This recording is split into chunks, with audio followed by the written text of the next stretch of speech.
بسم اللہ الرحمن الرحیم ولعنة الله على أعدائهم أجمعين من الآن إلى قيام يوم الدين. أما بعد فقد قال الله الحكيم في كتابه المجيد والفرقان الحميد وقوله الحق. بسم الله الرحمن الرحيم. الذين آمنوا وهاجروا وجاهدوا في سبيل الله بأموالهم وأنفسهم أعظم درجة عند الله وأولئك هم الفائزون. صدق الله العلي العظيم. صلوات بر محمد وآل محمد.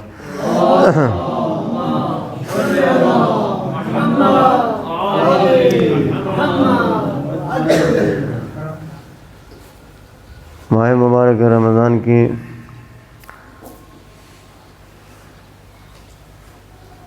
رخصتی کے بعد جو ہمارے درمیان سے گزر چکا ہے، یہ مہینہ خود ماہ شوال عبادت کا مہینہ ہے اور اللہ سے قریب ہونے کا مہینہ ہے۔ اس میں بہت سارے اعمال ہیں اور پروردگار عالم ہر حال میں ہر وقت بندوں سے یہی مطالبہ کرتا ہے کہ وہ مجھ سے دور نہ ہوں۔ اللہ سے دوری اللہ کو پسند نہیں ہے۔ وہ ہر حال میں بندے کو اپنے قریب دیکھنا چاہتا ہے، ہر حال میں بندہ اس کو پکارتا رہے، اس کی بارگاہ میں التجا کرتا رہے۔ یہ اللہ کو بہت پسند ہے اور یہ جب تک انسان اس دنیا میں ہے اس کے ساتھ حاجتیں موجود ہیں اور ہر انسان کو حاجت رہتی ہی ہے۔ اس لیے پروردگار عالم نے ہر وقت و ہر حال میں اپنے دروازوں کو کھلا رکھا ہے کہ جب چاہو جس وقت چاہو تم مجھ سے مانگ سکتے ہو، مجھ سے گفتگو کر سکتے ہو، مجھ سے باتیں کر سکتے ہو۔ یہ پروردگار عالم ہے جو ہماری باتوں سے بور نہیں ہوتا، ہماری باتوں سے تنگ نہیں آتا، ورنہ عام مزاج یہ ہوتا ہے کہ جب انسان کے پاس تھوڑی سی طاقت آ جاتی ہے، تھوڑی سی قوت آ جاتی ہے تو وہ اپنے سے کم تر لوگوں سے تنگ آنے لگتا ہے۔ اور آپ دیکھیے کہ اس کائنات میں آپ نے بارہا اس بات کا تجربہ کیا ہوگا کہ اگر کسی کو 2 یا 3 مرتبہ اپنی کسی کے سامنے حاجت پیش کر دی جائے، 1 مرتبہ 2 مرتبہ 3 مرتبہ، تو چوتھی بار تنگ آ کر کے یہی کہتا ہے کہ میں کوئی اور دروازہ نہیں ملا کیا؟ لیکن یہ رب کریم کہ وہ کبھی بندے سے یہ کہتا ہی نہیں ہے کہ کیا تمہارے لیے کوئی اور دروازہ نہیں تھا؟ توجہ کیا آپ نے؟ اسے جتنی مرتبہ پکارو گے اتنی مرتبہ پروردگار عالم تم سے خوش ہوتا ہے کہ میرا بندہ کہیں اور نہیں جا رہا ہے، میرے پاس پلٹ کے آ رہا ہے۔ تو اس دروازے کے اوپر جاتے ہی کیوں ہیں کہ جہاں سے انسان کو بھگا دیا جائے، جہاں سے انسان کو دھتکار دیا جائے، جہاں سے انسان کو ذلت ملے۔ اس لیے ہر حال میں یہ کوشش ہونی چاہیے کہ انسان جس حال میں بھی رہے، الحمدللہ علی کل حال، جس حال میں بھی رہے انسان اس میں پروردگار عالم کا شکر ادا کرنا چاہیے اور اللہ ہی سے رابطہ رکھنا چاہیے۔ اس سے بہترین کوئی مددگار نہیں ہو سکتا۔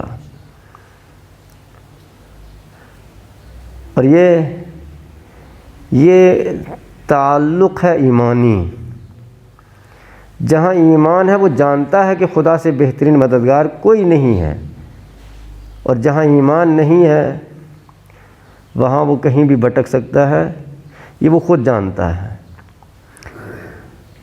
اس لیے روز جمعہ کم سے کم ہمیں اتنا یاد رکھنا چاہیے کہ یہ دن ہفتے میں بڑا اہم دن ہے۔ اس دن ایک خاص توجہ ہونی چاہیے انسان کی، خاص توجہ، اور وہ توجہ ظاہری اعتبار سے بھی ہونی چاہیے، باطنی اعتبار سے بھی ہونی چاہیے۔ اور یہ دن اگر میں اسے یہ کہوں روزے امام زمانہ عجل اللہ تعالی فرجہ شریف،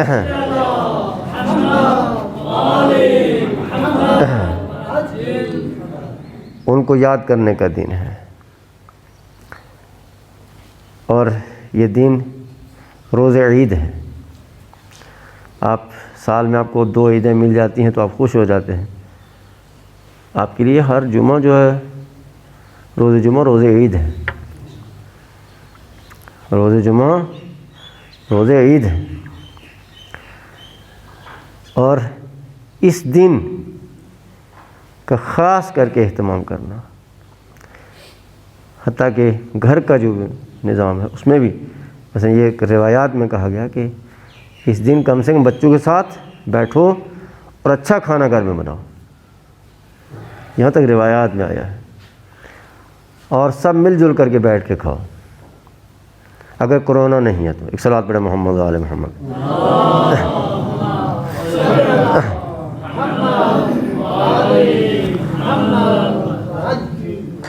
تو یہ دن ویسے بھی بڑا اہم ہے، اس لیے پروردگار عالم کی بارگاہ میں، اور یہ دیکھیے کچھ خاص چیزیں ہیں، صرف اتنی سی بات اگر آپ اپنے ذہن میں رکھیں، اس دن کی خاص فضیلت جو ہے وہ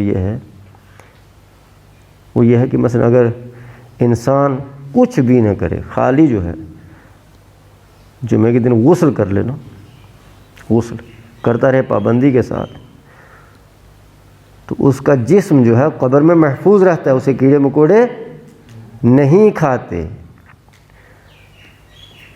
حتیٰ کہ روایت میں اسی لباس میں، اسی کفن میں وہ قیامت کے دن اٹھایا جائے گا۔ صرف ایک عمل، باقی اب چھوڑ دیجیے، کچھ نہیں، ایک عمل جو ہے خدا کے لیے قربتاً الی اللہ، یعنی اگر جسم کو محفوظ رکھنا چاہتے ہو اور فشار قبر سے بچنا چاہتے ہو تو یہ ایک بہترین عمل ہے جو جمعے کے دن ہے، صدقہ روز جمعہ کے لیے خاص صدقہ جو ہے امام زمانہ عجل اللہ تعالی فرجہ الشریف کی سلامتی کے لیے۔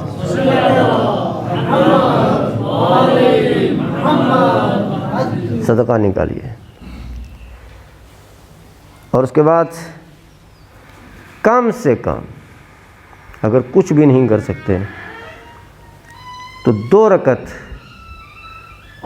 نماز زیارت امام زمانہ عجل اللہ تعالی فرجہ الشریف ضرور پڑھا کیجیے۔ 2 رکعت نماز صبح کی طرح پڑھ لیجیے، کوئی مسئلہ نہیں۔ یہ کم سے کم اپنے وقت کے امام کے ساتھ آپ کا رابطہ بہت ضروری ہے۔ اور چونکہ وقت کم ہوتا ہے اس لیے میں زیادہ اس کو تفصیلات میں نہیں جانا چاہتا، میں صرف قرآن مجید کی اس آیت کے ذیل میں کہ جو چیز قرآن بیان کر رہا ہے، قرآن ہمارے لیے حجت، اور الذین آمنوا، بہت توجہ کریں۔ میں خاص طور پر بات کہوں گا کہ قرآن مجید کی ایک آیت جو ہے نا، اس میں سب کچھ ہوتا ہے سمجھنے والے کے لیے، سمجھدار انسان کے لیے، شعور رکھنے والے کے لیے، فکر رکھنے والے کے لیے، بیدار کے لیے، جاگتے والے کے لیے ایک آیت کافی ہے، ایک آیت۔ الذین آمنوا، قرآن کہہ رہا ہے وہ لوگ جو ایمان لائے. ایک پہلی بات تقاضا ہے صاحبان ایمان سے. اب دیکھیے اس کے بعد کیا حکم ہو رہا ہے. وہاجروا، اور پھر اس کے بعد یعنی ہجرت کی دین کے لیے. توجہ ہے، دین کے لیے ہجرت، اس کو عام طور پر جسمانی اعتبار سے ہجرت کرتے ہیں، یعنی ایک جگہ سے دوسری جگہ منتقل ہو جانا دین کے لیے، ایک جگہ سے دوسری جگہ چلے جانا دین کے لیے، ایک محلے کو چھوڑ دینا دین کے لیے. لیکن یہاں مراد یہ نہیں ہے کہ انسان جسمانی اعتبار سے ہجرت کرے. مراد یہ ہے یہاں انسان روح کے اعتبار سے ہجرت کرے، اس کا روح ہجرت کر رہا ہو. برائیوں سے ہجرت، حسد سے ہجرت، بغض سے ہجرت، نفرت سے ہجرت. توجہ ہے، ان برائیوں سے ہجرت بہترین ہجرت ہے. توجہ کی آپ نے، برائیوں سے ہجرت جو ہے جسمانی اعتبار سے انسان بہت آسان ہے، کہیں چھوڑ کے ایک جگہ چلے جانا دوسری جگہ چلے جانا یہ بہت آسان ہے، ٹھیک ہے. لیکن اصل جو ہجرت ہے وہ ہجرت ہے روح کی ہجرت، نفس کی ہجرت، ان برائیوں سے ہجرت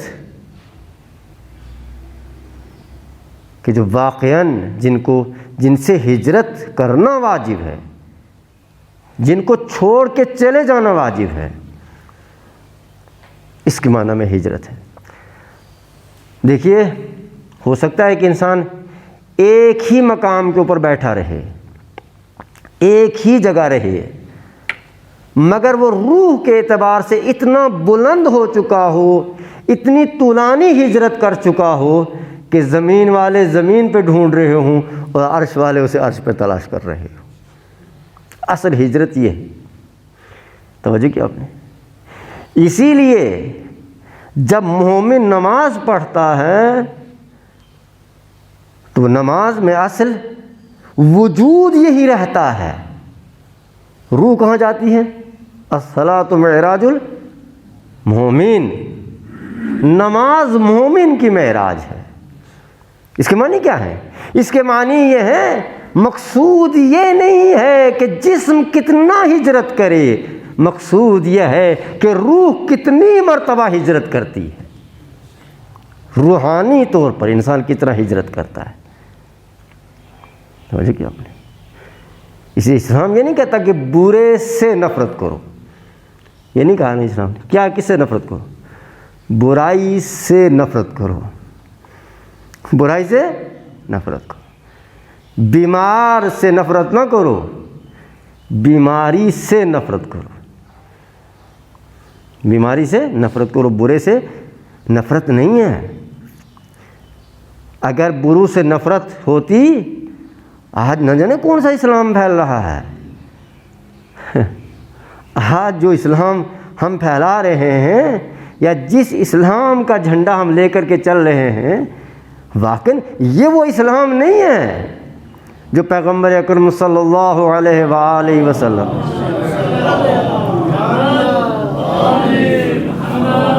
یا امیر المؤمنین علی ابن ابی طالب علیہ السلام سے ہم تک پہنچا ہے. اس کی میں ایک مثال آپ کے سامنے عرض کرنا چاہتا ہوں، صرف ایک مثال. اگر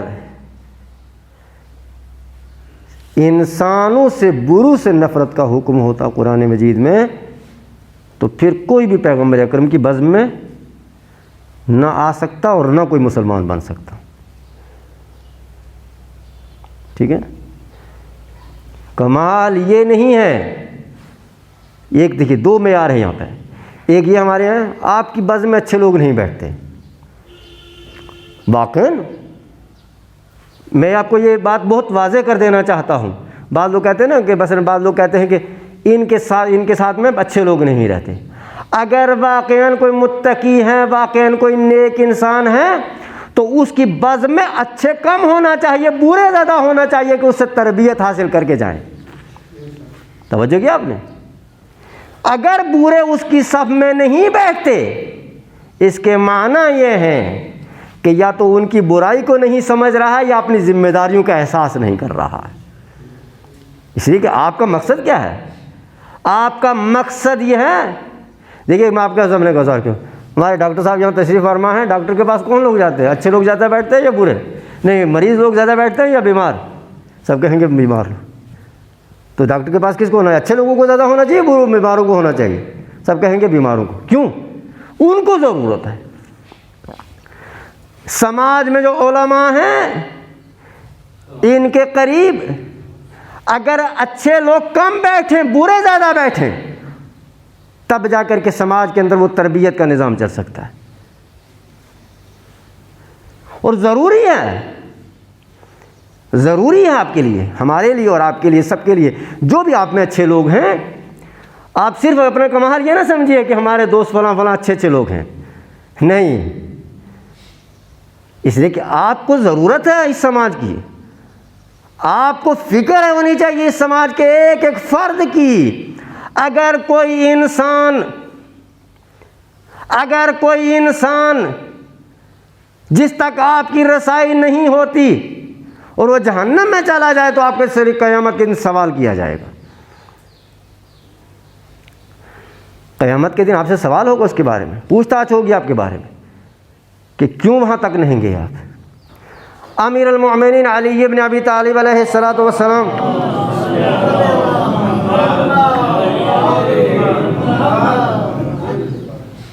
فرماتے تھے کہ ان لوگوں کو ضرورت نہیں ہے کہ یہ دین حاصل کریں، ان کو ضرورت نہیں ہے. ضرورت ہمیں ہے کہ ان کو دین سکھانا ہے، ضرورت ہمیں ہے اسلام ان کو سمجھانا ہے، ضرورت ہمیں ہے کہ ان کو توحید پہنچانا ہے، ضرورت ہمیں ہے کہ ان کو ولایت کو سمجھانا ہے. توجہ کیا؟ اس کے معنی کیا ہے؟ اس کے صحیح کے معنی کہ آپ ہرگز یہ سوال یہ نہ کریں کہ مثلا کبھی کبھی ایسا ہوتا ہے کہ انسان ایک طرف سوچتا ہے. نہیں، آپ کی نگاہ دونوں طرف ہونی چاہیے.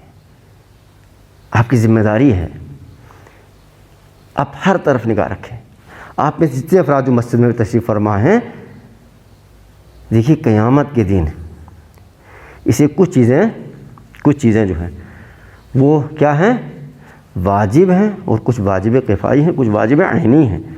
دونوں میں فرق کیوں ہے؟ اگر کوئی ایک ادا کر دے باقی کے اوپر سے ساقط ہو جاتا ہے، لیکن اگر کوئی ادا نہ کرے تو سب کے اوپر واجب ہے. اس وقت میں یہ امر کیوں بیان کیا؟ اس لیے کہ آج نیکی کی ہدایت کرنا سب کے اوپر واجب ہے، برائی سے روکنا سب کے اوپر واجب ہے. اگر ہجرت چاہتے، ہجرت کے معنی یہ ہے، ہجرت کے معنی یہ نہیں ہے، ٹھیک ہے؟ وجاہدوا، پہلا لفظ کیا تھا؟ وہاجروا، یعنی ہجرت کرو اللہ کے لیے. وجاہدوا، اور دوسرا جہاد. جہاد بھی اس معنی میں نہیں ہے کہ سب کے گلے کاٹ دو. اسلام گلے کاٹوانے کے لیے نہیں آیا ہے، گلوں کی سلامتی کے لیے آیا ہے. اسلام ایسا مذہب نہیں کہ بس آؤ تلوار اٹھاؤ اور گردن اڑا دو. نہیں، ہجرت جہاد یہ ہے کہ ہو سکتا ہے وہ آپ کو برا بلا بھی کہے.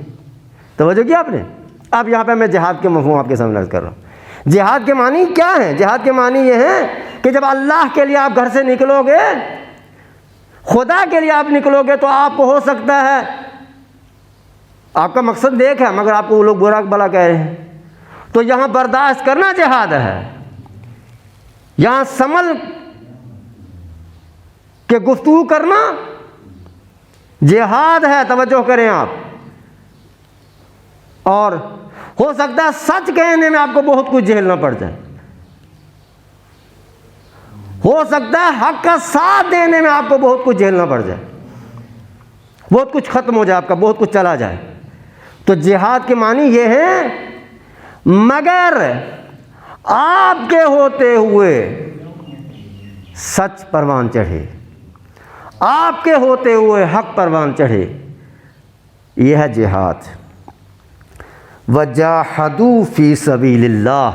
اور یہ جہاد بھی اپنی مرضی کے لیے نہ ہو کہ جس کو چاہا گرا دیا، جس کو چاہا اٹھا دیا. یہ جہاد بھی فی سبیل اللہ ہو. اللہ نے کسی کو ذلیل کرنے کا حق نہیں دیا ہے، اللہ نے عزت دی ہے سب کو. فی سبیل اللہ، اللہ کے لیے جہاد ہو. بِأَمْوَالِهِمْ. تیسرا حکم جب بِأَمْوَالِهِمْ، اور اپنے مال کے ذریعے سے. جہاں ضرورت ہے وہاں مال کا بھی خرچ کرو، مال کا بھی خرچ کرو. مال ضروری ہے، مال بھی خرچ کرنا ضروری ہے. ایسا نہیں ہے کہ صرف زبان کا استعمال کرو. زبان کا استعمال نہیں، جہاں ضرورت ہے وہاں اگر مال کی ضرورت ہے تو اسلام کہتا ہے کہ مال بھی خرچ کرو وہاں پہ. اب اس کو آپ سمجھتے ہی ہیں مال کہاں کہاں ضرورت ہے. جہاں پہ بھی مسجد میں ضرورت ہے، اذا خانے میں ضرورت ہے، مدرسے میں ضرورت ہے، جہاں جہاں ضرورت ہے آپ اس کو خرچ کیجیے. وَأَنفُسِهِمْ، اور اپنے نفس کے ذریعے سے. نفس اپنی جانوں کے ذریعے سے. یہ یہاں پہ دو فکرے جو ہیں، میں ان کو ابھی ان کی وضاحت نہیں کروں گا کیونکہ وقت زیادہ ہو جائے گا. اس لیے یہ دو پہلے جو کلمے ہیں ہاجروا وجاہدوا، یہ یاد رکھیے گا. ہاجروا وجاہدوا. اس وقت تک ایمان مکمل نہیں ہوتا جب ایمان کے ساتھ ساتھ ہجرت نہ ہو، جہاد نہ ہو، بِأَمْوَالِهِمْ نہ ہو، وَأَنفُسِهِمْ نہ ہو. توجہ کریں گے آپ؟ یہ چار چیزیں اگر ایمان کے ساتھ بقول قرآن نہ ہوں، توجہ ہے، آپ اپنی مرضی کا ایمان جیسے چاہیے بنا لیجئے، مستری سے بنوا لیجئے، کیونکہ ہم ہر چیز بناتے ہیں. توجہ کریں گے آپ؟ ہم سب کچھ طے کر لیتے ہیں، سب کچھ بنا لیتے ہیں، ہم اپنا ایمان بھی بنا لیتے ہیں. لیکن جو ایمان نے اللہ کے معین کردہ نظام کے تحت ہوگا، جس ایمان کا دائرہ حدود الہی کے اندر ہوگا، جس ایمان کی بنیاد میں دین ہوگا، اسلام ہوگا، شریعت ہوگی، اس میں ہاجروا ہوگا، وجاہدوا ہوگا، بِأَمْوَالِهِمْ ہوگا، وَأَنفُسِهِمْ ہوگا. اگر یہ چار چیزیں نہیں ہیں اس کے ایمان کو بھی خدا حافظ.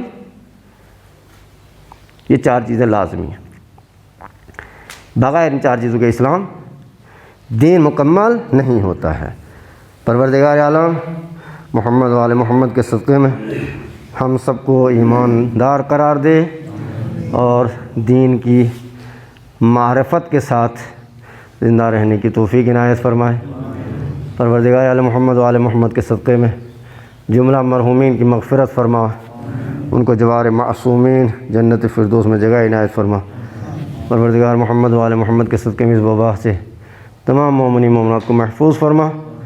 امام زمانہ کے ظہور میں تعجیل فرما. امام علیہ السلام کو ہم سے راضی و خوشنود فرما. بسم اللہ الرحمن الرحیم. قل هو اللہ احد اللہ الصمد لم یلد ولم یولد ولم یکن له کفوا احد. صدق اللہ العظیم. الشیطان اللعین الرجیم. بسم اللہ الرحمن الرحیم. الحمد للہ رب العالمین، والصلاة والسلام على اشرف الانبیاء والمرسلین، سیدنا و نبینا و شفیع قلوبنا مولانا و مقتدانا ابی القاسم محمد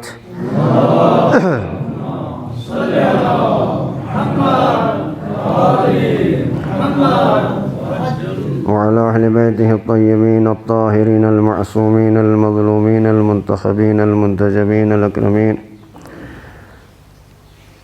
الذين أذهب الله عنهم الرجس وطهرهم تطهيرا.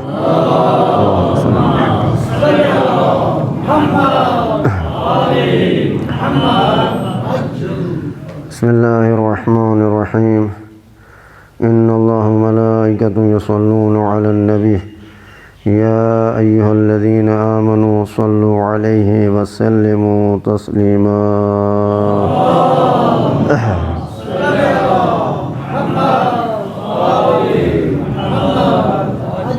اللهم صل على محمد المصطفى صلى الله عليه وآله وسلم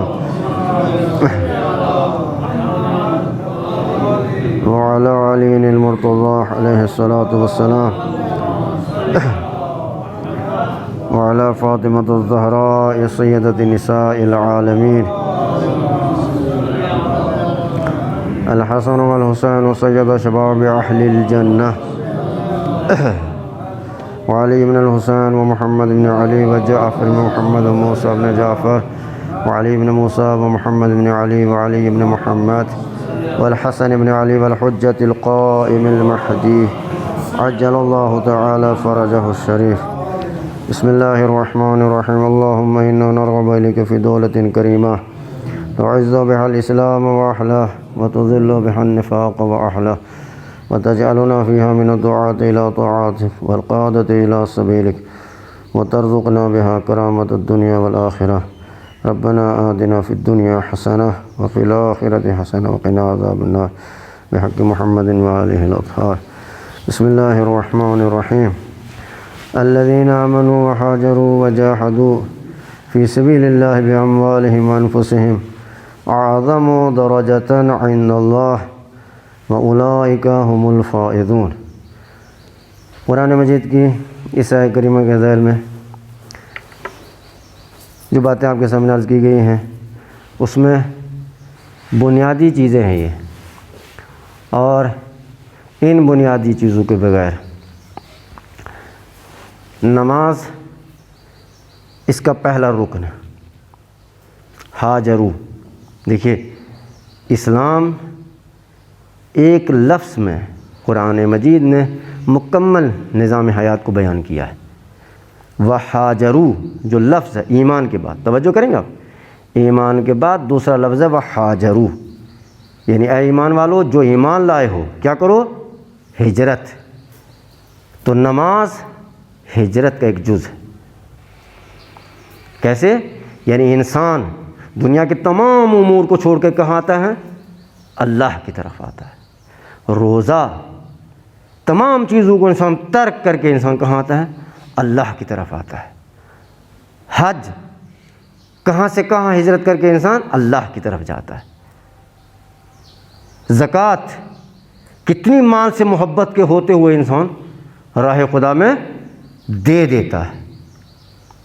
یہ کیا ہے؟ یہ ہجرت ہے۔ یعنی جہاں انسان اللہ کی طرف اس کائنات کو چھوڑ کے جاتا ہے اسے ہجرت کہا جاتا ہے۔ وہ نماز خود ایک ہجرت ہے۔ تو یہ ہجرت ہو تو اللہ کے لیے ہو، یعنی نماز ہو تو اللہ کے لیے ہو۔ وجاہدوا، اور جہاد بھی ہو تو اللہ کے لیے ہو، جہاد بھی ہو تو اللہ کے لیے ہو، یعنی جنگ و جدال نہیں۔ جہاد کے معنی بہت عمدہ ہیں۔ جہاد، جنگ و جدال الگ چیز ہے۔ جہاد پہلے خود کے ساتھ کرنا پڑتا ہے، پھر دوسروں کے ساتھ کرنا پڑتا ہے۔ جہاد کے معنی یہ کہ پہلے خود اس کے اوپر عمل کرو۔ قرآن مجید کیا کہہ رہا ہے؟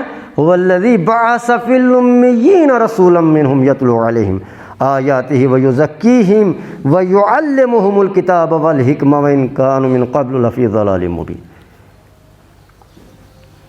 یعنی جو بھی آپ میں آپ کی ذمہ داری ہے کہ امت کا ایک ایک فرد خود اس آیت کے اوپر عمل کرتا ہو، خود اس آیت کے اوپر عمل کرتا ہو۔ 2 آیتیں یاد ہو گئی، آپ دنیا بھر کو بیٹھ کے سنیں، خود عمل نہیں کیا، بس کیسے یاد ہوگی یہ اللہ ہی جانے۔ 2 مسئلے آ گئے، نہیں، اس کے معنی یہ نہیں ہے، یعنی خود تلاوت قرآن، تزکیہ نفس، حکمت جو لفظ قرآنی ہیں، حکمت وَيُعَلِّمُهُمُ الْكِتَابَ وَالْحِکْمَةَ، یہ حکمت اگر نہیں ہے تو تلاوت قرآن بھی نہیں ہے، تزکیہ نفس بھی نہیں ہے، حکمت چاہیے۔ اسلام کی بنیاد حکمت ہے، اور یہ حکمت جہاں دین سے الگ ہو جاتی ہے تو وہاں دہشت گردی پیدا ہوتی ہے، جہاں دین کے ساتھ حکمت رہتی ہے وہاں روح اللہ خمینی وجود میں آتا ہے۔ یہ ہے حکمت۔ سید علی خامنائی اگر دیکھا جائے تو اس دور میں، اس زمانے میں رسول اللہ کو نہیں دیکھا، علی مرتضیٰ کو نہیں دیکھا، کسی بھی امام کو نہیں دیکھا، لیکن اگر معصومین کی حکمت کو سمجھنا ہو تو وقت کے رہبر کو سمجھ لو، وقت کے رہبر کو یہ سمجھائیں گے۔ توجہ کریں گے آپ؟ حکمت یہ نہیں ہے کہ جا کر کے فوراً اپنا گلا مروا لو، حکمت اسے کہتے ہیں کہ نہیں، خود بھی زندہ رہو، دشمن کو بھی زندہ رکھو، مگر دشمن کو اس کی اوقات بتاتے رہو، دشمن کو بتاتے رہو کہ تیری حالت کیا ہے، تیرا مقام کیا، تیرا مرتبہ کیا ہے۔ مگر بدبختی یہ ہے کہ یہ ہندوستان کی سرزمین میں یہ کہوں گا کہ یہ ایسی ہے کہ جہاں، یہ چھوڑ دیجئے آپ عوام کی بات ہم نہیں کر رہے ہیں، یہ بات میں آپ کو اس لیے کہہ رہا ہوں، یہ درد دل ہے کہ وہ لوگ جنہوں نے دین حاصل کیا، وہ لوگ جنہوں نے مال امام کھایا، وہ لوگ جنہوں نے حق امام کھایا، لیکن خدا گواہ ہے کہ انہوں نے بھی حق امام ادا نہیں کیا، انہوں نے بھی امام زمانہ کا نمک کھایا، مگر جہاں رہبر کی بات ہوتی ہے وہاں ان کی زبانوں پہ وہ تالے لگ جاتے ہیں۔ وہ یہ سمجھتے ہیں کہ یہ اسلام سے کوئی الگ چیز ہے، یہ دین سے کوئی الگ چیز ہے، یعنی رہبریت، مرجیات، یہ دین سے کوئی حق ہٹ کر کے نظام ہے۔ یہ وہ ہیں جو کربلا کو روتے ہیں۔ یہ کون لوگ ہیں؟ انہیں اپنے حال پہ رونا چاہیے، کربلا پہ رونے کی ضرورت نہیں ہے۔ وہ خدا کے لیے آپ اپنے حال پہ رو، ایسے لوگوں کو اپنے مذہب پڑھنا چاہیے، اپنا حال بیان کرنا چاہیے۔ کیوں؟ اس لیے کہ یہ لوگ کربلا کی اصل ہدف کو، کربلا کا پہلا مقصد مرجیت کے اوپر ہے۔ توجہ کریں گے آپ؟ کربلا کی ابتدا امامت سے نہیں ہے، مرجیت سے ہے، نظام ولایت سے ہے۔ اگر کربلا کی بنیاد میں پہلے امام چلے جاتے تو دنیا کا ہر جہاد ناقص رہتا اس کے بعد، لیکن امام نے خود نہیں گئے، امت کو آمادہ کیا، امت کو تیار کیا کہ تمہیں ہم جسے بھیجیں، جسے ہم معین کریں، وہ اگر نام میں مسلم ہے تو وہ کمال میں بھی مسلم ہے، دین میں بھی مسلم ہے، اس کا نظام بھی مسلم ہوگا۔ یعنی تم نے اگر اس کی بیعت کر لی تو تم نے حسین کی بیعت کی، اگر تم نے اس سے بیعت توڑی تو تم نے حسین کی بیعت توڑی۔ خوب، مگر ان کی سمجھ میں نہیں آتا۔ آج اگر صرف میں آپ کی خدمت میں عرض کروں، چھوڑ دیجئے، شکوہ نہیں ہے کسی سے، شکایت نہیں ہے، مگر آج صرف اور صرف مال امام کھانے والے اگر متحد ہو جاتے، صرف اگر یہی لوگ متحد ہو جاتے تو آج فلسطین کا نقشہ کچھ اور ہوتا، آج اسرائیل کا نقشہ کچھ اور ہوتا۔ یہ میں آپ اپنی بات کر رہا ہوں، دوسروں سے مت کہیے، دوسروں سے مت کہیے آپ جہاد کیجئے، نہیں۔ اسی لیے امام حسین علیہ السلام نے کربلا پہلے نہ جا کر کے اپنے نمائندے کو بھیجا تاکہ امت جان لے، امت جان لے کہ ہر وقت امام تمہیں ملے گا نہیں، ہر وقت تمہیں امام نہیں ملے گا، لیکن جو مسلم کا کردار رکھتا ہو، جو مسلم کا کردار رکھتا ہو، جو مسلم جیسا ہو، جو مسلم ذہن کا ہو، جو مسلم سیرت کا ہو، جو مسلم علم کا ہو، اس کا ساتھ دینا تمہارے اوپر واجب ہے، اس کا ساتھ دینا تمہارے اوپر واجب ہے۔ توجہ کریں آپ، مسلم کو چھوڑ کے مسلم کا ساتھ نہ دو اور نمازیں پڑھو، مسلم کا ساتھ نہ دو اور شب داریاں کرو، مسلم کا ساتھ نہ دو اور ماتم کرو، مسلم کا ساتھ نہ دو اور عزاداری کرو۔ یہ عزاداری یزید کی خوشنودی کے لیے ہو سکتی ہے، مگر حسین کی رضا کے لیے نہیں۔ یہ ایسی عزاداری کہ جس عزاداری میں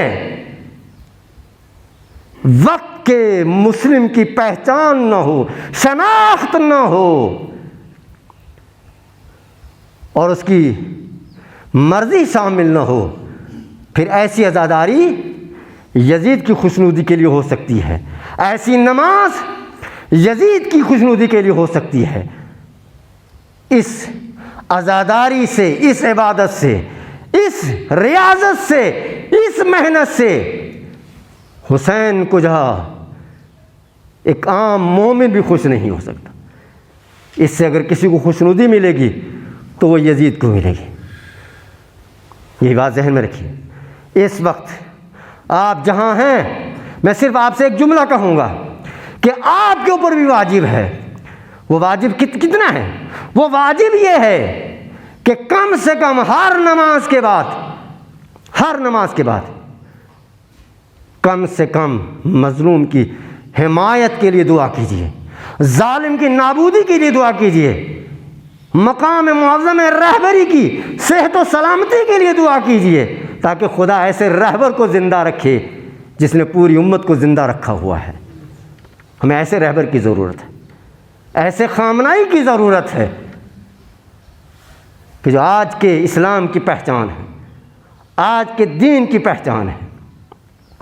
علماء کی بھی ذمہ داری ہے کہ وہ اس بات کو آج کے دور میں ہر جگہ یہ کہیں کہ اس دور میں ہمیں کس چیز کی ضرورت ہے، اس کی پہچان کروانا ضروری ہے۔ ایک جملہ یاد رکھیے گا میرا، یہ جو میں نے آج آپ سے کہا ہے کہ وقت کے رہبر کو نظر انداز کر کے، نہ نماز ہے، نہ روزہ ہے، نہ عزاداری ہے، نہ دین ہے، نہ نماز جنازہ ہے، کچھ بھی نہیں ہے۔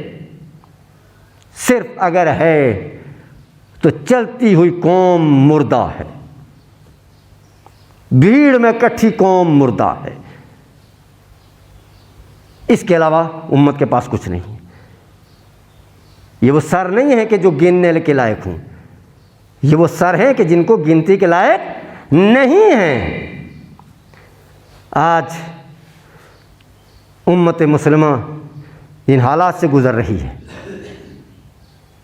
آج امت مسلمہ کے اوپر جو ظلم اور ستم ہو رہا ہے، وہ کہیں بھی ہو، کسی جگہ کے اوپر بھی ہو، اس کے خلاف صدائے حق بلند کرنا یہ ہر مومن کا فریضہ ہے۔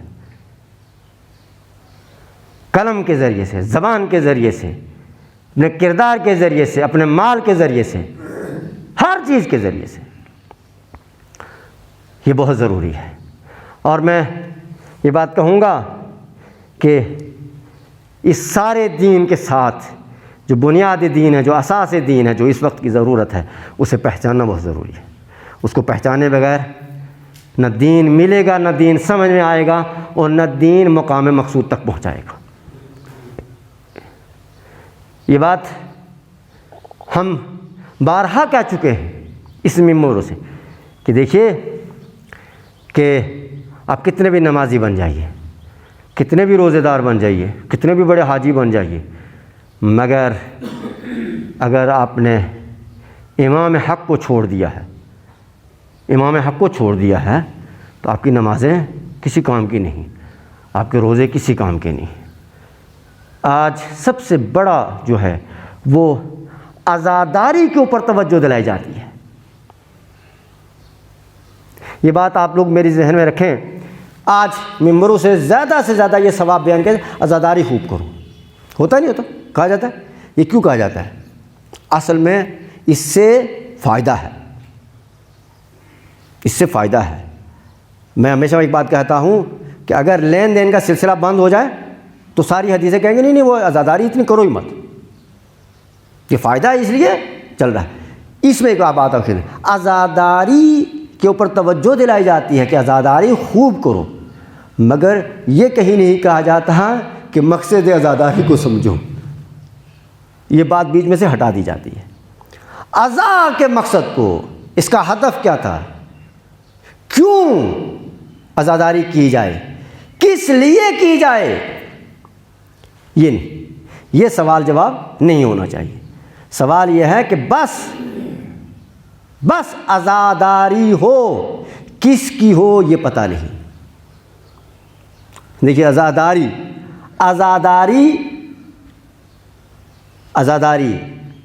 صرف اگر عزاداری کہیں گے تو کہیں بھی ہو سکتی ہے. اگر اسے کہیں گے عزاداری حسین تو اس کا مقصد الگ ہو جاتا ہے، اس کا ہدف الگ ہو جاتا ہے. اس لیے ابھی سے ہمیں جس چیز کی طرف توجہ دینی ہے وہ یہ کہ آنے والی قوم کو، آنے والے نوجوانوں کو، آنے والے بچوں کو جو آج دین سے دور ہوتے جا رہے ہیں، نماز سے بے توجہی، یہ یاد رکھیے گا، یہ کل کے لیے مصیبت ہے. آج اس کو نظر انداز کیا جا رہا ہے، آج کے لیے نہیں، یہ کل کے لیے مصیبت ہے. اس کل کی مصیبت کو ابھی ختم کرنا ضروری ہے.